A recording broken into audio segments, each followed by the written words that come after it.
Hello everyone, welcome to our YouTube channel. Today we are going to discuss about the part 4th and 5th of the Registration Act 1908. तो आज हम इस video में बात करने वाले हैं पार्ट 4th एंड 5th के बारे में। ये जो पार्ट 4th है वो बात करता है the time for the presentation of a document. किसी भी डॉक्यूमेंट को प्रेजेंट करने का कितना टाइम पीरियड है बंदे के पास, जो भी बंदा डॉक्यूमेंट को प्रेजेंट कर रहा है उसके पास कितना टाइम पीरियड है डॉक्यूमेंट को प्रेजेंट करने का, रजिस्टर करवाने का, ये बताता है part 4th। And part 5th बताता है कि किस ऑफिसर के पास जो है डॉक्यूमेंट को किस जगह पे किस ऑफिस में प्रेजेंट किया जाएगा रजिस्ट्रेशन के लिए, ये बताता है part 5th of the registration act. Part 4th and 5th part 4th जो है वो बताता है time period to present a document, और ये जो पार्ट 5th है वो बताता है place for the registration of a document. ठीक है, तो जानते हैं इन दोनों पार्ट के बारे में डिटेल में। ये जो पार्ट 4 है वो क्या, इसमें सेक्शन 23 से लेकर 27 तक के प्रोविज़न जो है कवर होते हैं। ये जो सेक्शन है ये बताते हैं time period to present a document, किसी भी डॉक्यूमेंट को प्रेजेंट करने का टाइम पीरियड, सेक्शन 23 से लेकर 27 तक के प्रोविज़न।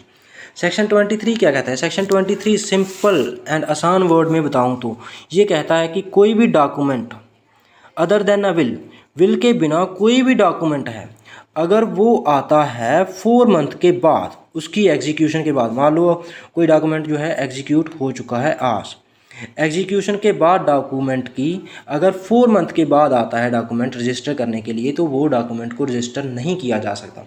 मतलब पार्टी के पास 4 मंथ का टाइम है डॉक्यूमेंट को प्रेजेंट करने का, रजिस्टर करवाने का, उसकी एग्जीक्यूशन के बाद। मान लो आज डॉक्यूमेंट जो है एग्जीक्यूशन हो चुका है, एग्जीक्यूट हो चुका है, एग्जीक्यूशन के बाद 4 मंथ का टाइम बंदे को मिलेगा डॉक्यूमेंट को रजिस्टर करने का। अगर 4 मंथ के बाद बंदा जाता है, पार्टी जो जाती है रजिस्टर करवाने के लिए डॉक्यूमेंट को, तो वो ऑफिसर जो है मना कर सकता है डॉक्यूमेंट को रजिस्टर करने से। ठीक है, और इसमें क्या है कि ये whenever there is a transfer in a movable property, यहाँ पे जो इमूवेबल प्रॉपर्टी जो है ट्रांसफ़र हो रही है, चाहे वो हो रही है सेल से या फिर मोर्टगेज से या फिर लीज से या फिर गिफ्ट से या फिर कोई भी अदर मोड है जो कि प्रेस्क्राइब्ड है, ट्रांसफ़र हो रही है प्रॉपर्टी, इमूवेबल प्रॉपर्टी, तो यहाँ पे जो ट्रांसफरी के बेनिफिट के लिए बंदे को कितना टाइम मिलेगा, टाइम पीरियड मिलेगा, 4 मंथ का टाइम पीरियड मिलेगा ट्रांसफरी को डॉक्यूमेंट को रजिस्टर करवाने का अपने फेवर में। ठीक है, जो भी ट्रांजैक्शन हुई है, जो भी ट्रांसफ़र हुई है प्रॉपर्टी ट्रांसफरी को, उसके पास जिस दिन से भी एग्जीक्यूशन हो चुकी है डॉक्यूमेंट की, तो उस दिन से लेकर उस ट्रांसफरी के पास 4 मंथ का टाइम है अपने फेवर में डॉक्यूमेंट को रजिस्टर करवाने का। ठीक है, चाहे वो ट्रांजैक्शन हुई है किसी भी सेल से, मोर्टगेज से, लीज से या फिर गिफ्ट डीड से या फिर कोई भी अदर मोड है।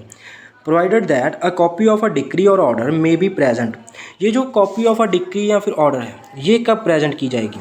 ये प्रेजेंट की जाएगी उस टाइम से लेकर, जिस मान लो आज जो है डिक्री और ऑर्डर पास हो चुका है, आज से लेकर बंदे के पास 4 मंथ का टाइम है उस डॉक्यूमेंट कॉपी को, ऑर्डर की कॉपी या फिर डिक्री को प्रेजेंट करने का, रजिस्टर करवाने का। जिस दिन से ये पास हो चुकी है उस दिन से लेकर 4 मंथ का टाइम मिलेगा पार्टी को डिक्री या फिर ऑर्डर को क्या करने का, रजिस्टर करवाने का। ठीक है, राम सिंह संत राम वर्सेस जसमेर सिंह वारदित सिंह, इसमें क्या हुआ था? इसमें इट वाज ऑब्जर्व दैट, इस केस में कि सेक्शन 23 है वो सिंपल यही कहता है कि कोई भी डॉक्यूमेंट विल के बिना जो कि आता है रजिस्ट्रेशन के लिए 4 मंथ के बाद after the execution of a document, तो वो रजिस्टर नहीं किया जाएगा। ठीक है, बट सेक्शन 25 क्या कहता है? सेक्शन 25 कहता है कि क्या ये जो 4 मंथ का टाइम है ये एक्सटेंड हो सकता है या नहीं हो सकता, ये बताता है। इस आंसर का क्वेश्चन जो है, इस क्वेश्चन का जो आंसर है वो बताता है सेक्शन 25। सेक्शन 25 कहता है कि हाँ, पार्टी को 4 मंथ का टाइम पीरियड जो है और मिल सकता है डॉक्यूमेंट को रजिस्टर करवाने के लिए, अगर उसके पास इन 2 कारणों में से कोई एक कारण जो है। फर्स्ट क्या है? अर्जेंट नेसेसिटी है, कोई ऐसा काम आ गया उस बंदे को जिसके कारण जो है वो डॉक्यूमेंट को रजिस्टर नहीं करवा पाया उन 4 मंथ में जो कि उसे मिला था, तब भी उसको जो टाइम पीरियड एक्सटेंड हो सकता है 4 मंथ तक। या फिर कोई ऐसा अनअवॉइडेबल एक्सीडेंट हो गया जो कि वो चाहता ही नहीं था, मान लो कोई ऐसा इंसिडेंट हो गया, कोई ऐसा एक्सीडेंट हो गया जो उसने सोचा ही नहीं था, उसके कारण अगर बंदा जो है 4 मंथ में डॉक्यूमेंट को रजिस्टर नहीं करवा सकता जो उसे मिले हैं, तो बंदे को जो है फर्दर 4 मंथ का टाइम पीरियड जो है मिल सकता है।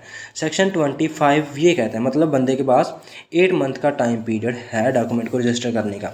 अगर इन 4 मंथ में जो कि सेक्शन 23 में उन्हें दिए गए हैं, उन 4 मंथ में डॉक्यूमेंट को रजिस्टर नहीं करवा सकता बंदा, तो उसे फर्दर 4 मंथ का टाइम पीरियड मिल सकता है। अगर उसके पास दो कारणों में से एक है, या तो फिर अर्जेंट नेसेसिटी है या फिर कोई भी ऐसा एक्सीडेंट हो गया जो कि उसने सोचा ही नहीं था, तब उसे रजिस्टरिंग ऑफिसर 4 मंथ का टाइम जो है दे सकते हैं। बट ये जो उसे 4 मंथ का टाइम मिल रहा है, उसके बदले में ये जो रजिस्टरिंग ऑफिसर है उसके ऊपर फ़ाइन इम्पोज करेगा। फ़ाइन कितना?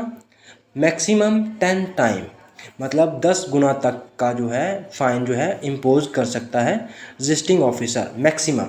इससे ज़्यादा का फ़ाइन जो रजिस्टरिंग ऑफिसर है इम्पोज नहीं कर सकता। बट ये तो वैसे ही बोल दिया उन्होंने, मैक्सिमम 10 टाइम। बट ज़्यादातर ऑफिसर जो है रजिस्टरिंग ऑफिसर है वो जहाँ तो 2 गुना लेते हैं या फिर 3 गुना लेते हैं, हद 5 गुना ले सकते हैं, उससे ज़्यादा नहीं, ठीक है। ये तो वैसे ही बोल दिया कि 10, वैसे तो कर सकता है बंदा चाहे तो 10 गुना तक का जो है 10 गुना तक का फ़ाइन जो है इम्पोज कर सकता है। बट ज़्यादातर ऑफिसर जो हैं वो 2 गुना या फिर 3 गुना फ़ाइन ही लेते हैं, ठीक है। सेक्शन 23A क्या कहता है? री रजिस्ट्रेशन ऑफ अ डॉक्यूमेंट की दोबारा से रजिस्ट्रेशन। मान लो कोई भी डॉक्यूमेंट में एरर हो गया, कोई मिस्टेक हो गई, तो उस मिस्टेक को ठीक करवाया जा सकता है री रजिस्ट्रेशन के द्वारा, ठीक है। तो मतलब डॉक्यूमेंट की री रजिस्ट्रेशन हो सकती है। सेक्शन 23A ये कहता है री रजिस्ट्रेशन ऑफ अ डॉक्यूमेंट। जहाँ पे डॉक्यूमेंट में कोई एरर है, कोई मिस्टेक है, तो उस एरर को करेक्ट करने के लिए डॉक्यूमेंट को दोबारा से रजिस्टर करवाया जा सकता है, ठीक है। इन दी इवेंट ऑफ अ टाइपोग्राफी और अदर एरर, मान लो यहाँ पे किसी ने डॉक्यूमेंट को रजिस्टर करवाया था 1990 में, ठीक है, और आज उसे जाकर पता चलता है 2023 में, तो वो बंदा जाएगा पार्टी के पास, रजिस्ट्रार के पास, और बोलेगा कि सर जी ये जो हमारा डॉक्यूमेंट में रजिस्ट्रेशन हुई है इसमें थोड़ी सी गलती है, नेम वगैरह जो पार्टी का जो है गलत है, तो इसे आप करेक्ट कर दो। तो वो बंदा जो है उसे सही कर देगा, मिस्टेक को, एरर को सही कर देगा, करेक्ट कर देगा।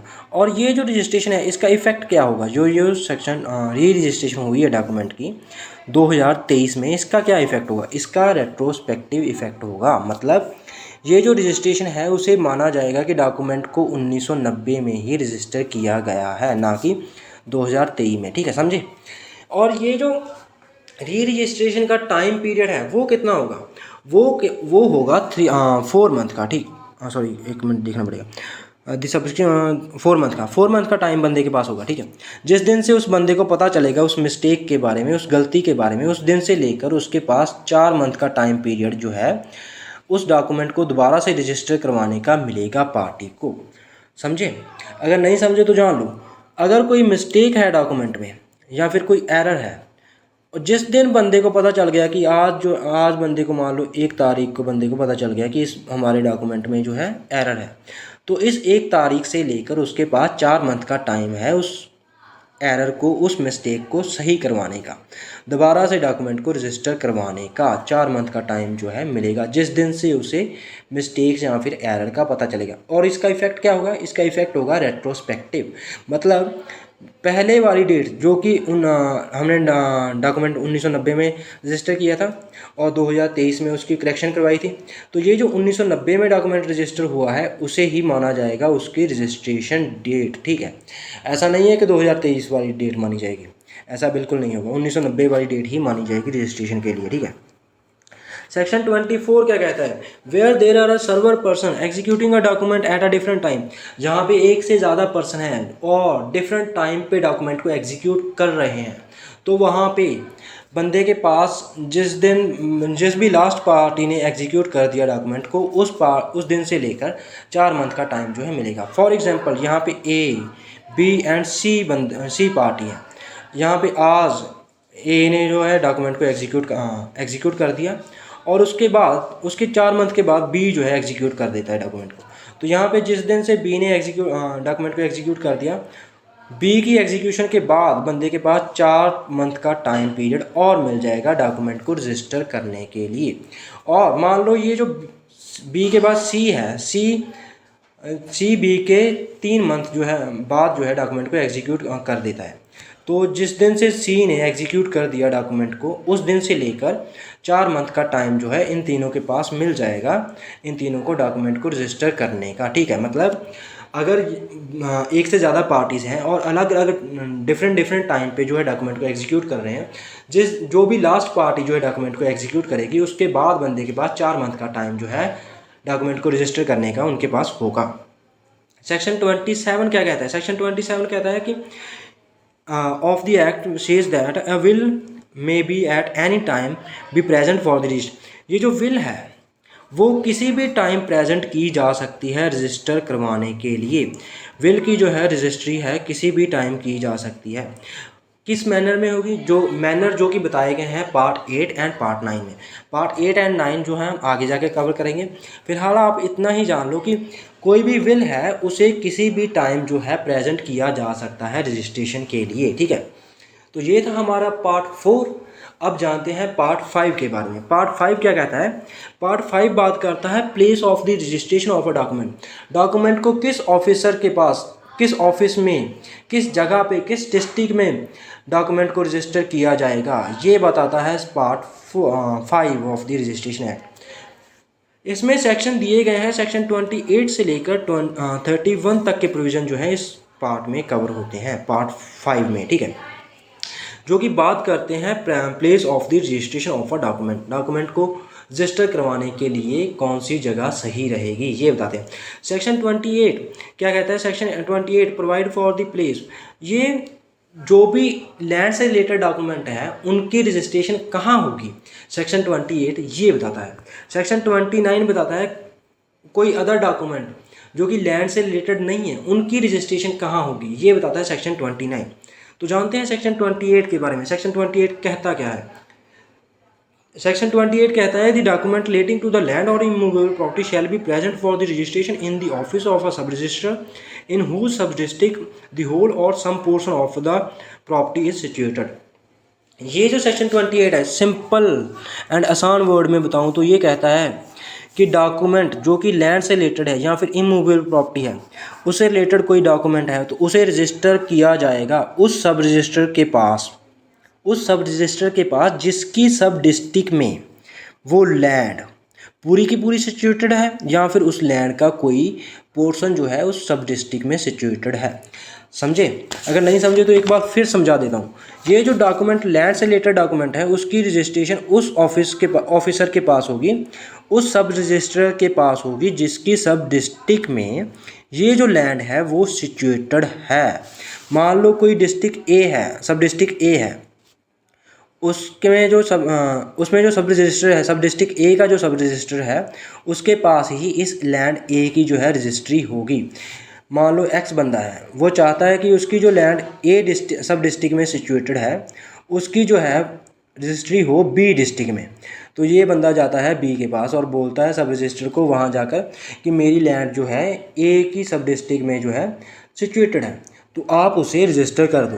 तो यहाँ पे बी क्या कहेगा? बी जो सब रजिस्टर है ये बोलेगा कि भैया भाग यहाँ से, वो तो मेरी टेरिटरी में आती है, मेरी लिमिट में आती ही नहीं है, वो तो बी की ए की सब डिस्ट्रिक्ट में है, तो वहाँ जा और वहाँ जाके लैंड की जो है रजिस्ट्री करवा। मतलब जिस भी सब डिस्ट्रिक्ट में लैंड जो है सिचुएटेड है या फिर उस लैंड का पोर्शन जो है सिचुएटेड है, उस सब डिस्ट्रिक्ट के सब रजिस्ट्रार के पास उस लैंड की जो है रजिस्ट्रेशन, उस लैंड से रिलेटेड डॉक्यूमेंट की रजिस्ट्रेशन होगी। ठीक है, समझे? हाँ समझ गए होगे, इतना सिंपल सा तो है। जिस भी सब रजिस्टर की सब डिस्ट्रिक्ट में लैंड जो है सिचुएटेड है उसकी सब डिस्ट्रिक्ट में उस रजिस्ट्रार के पास डॉक्यूमेंट को रजिस्टर किया जाएगा। ठीक है, सब रजिस्टर के पास। सेक्शन 28 सिंपली यही कहता है। सेक्शन 29 क्या कहता है? Every document not being referred in section 28, कोई भी डॉक्यूमेंट जो कि 28 में रेफर नहीं किया गया है या फिर कोई भी order of a decree, copy of a decree or order may be present for the registration, वो प्रेजेंट किया जा सकता है रजिस्ट्रेशन के लिए जिस सब रजिस्टर की उस सब रजिस्टर के पास उस सब रजिस्टर के पास जिसकी सब डिस्ट्रिक्ट में वो डॉक्यूमेंट जो है एग्जीक्यूट किया गया है। ठीक है, उसके पास रजिस्ट्रेशन के लिए प्रेजेंट किया जा सकता है।